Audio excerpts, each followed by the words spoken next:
Le 12 février 2025, le procès opposant la RDC au Rwanda s'est ouvert devant la Cour africaine des droits de l'homme et des peuples à Arusha en Tanzanie. À cet effet, le ministère de la Justice de la République démocratique du Congo a réuni plus de 500 experts, parmi lesquels des acteurs politiques, des membres de la société civile, des institutions d'appui à la démocratie et des experts juridiques pour coordonner les efforts et collecter les preuves tangibles de l'implication du Rwanda dans les violences qui secouent la partie est de la RDC.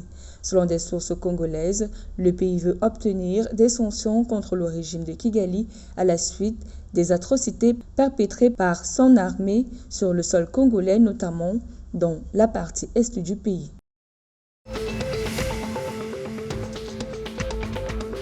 Le lundi 10 février 2025, la République centrafricaine a lancé officiellement une nouvelle crypto-monnaie. Cette annonce a notamment été faite par le président Touadéra sur sa page X. Dénommée Memecoin, des économistes estiment que cela s'inscrit dans la lignée des tentatives répétées de la Centrafrique pour miser sur les crypto-monnaies comme levier de développement.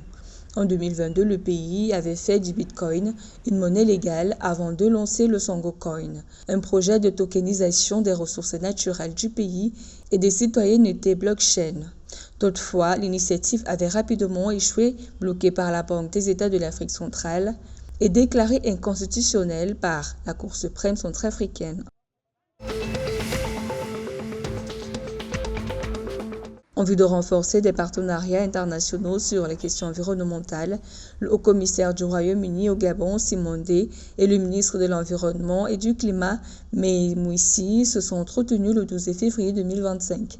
Cette rencontre, qui s'inscrit dans une dynamique de collaboration entre Libreville et Londres, a permis d'aborder les objectifs du Gabon en matière de protection de la nature et de transition écologique. Par ailleurs, cette rencontre intervient dans un contexte où le Gabon cherche à consolider son rôle de leader africain en matière de conservation de la biodiversité, notamment à travers des politiques de gestion durable des forêts et de lutte contre le changement climatique. En République du Congo, le gouvernement interdit les ventes promotionnelles de boissons alcoolisées pour protéger les jeunes Congolais. À Brazzaville, la prévalence de la consommation d'alcool est estimée à 61% chez les jeunes adultes et à un peu plus de 25% chez l'adolescent.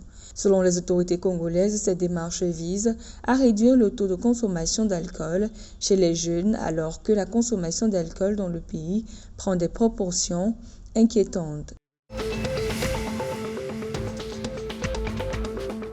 Au Tchad, l'ex-président de la Fédération tchadienne de football, l'association Mokhtar Mohamed Hamid, a saisi le 11 février le tribunal arbitral du sport pour contester l'invalidation de sa liste aux élections de la Fédération tchadienne de football. Après avoir dénoncé des irrégularités flagrantes lors d'une conférence de presse, son appel auprès de la commission de recours de la FTFA a été invalidé, laissant seul en lice l'autre candidat, Tahir Oloy Hassan.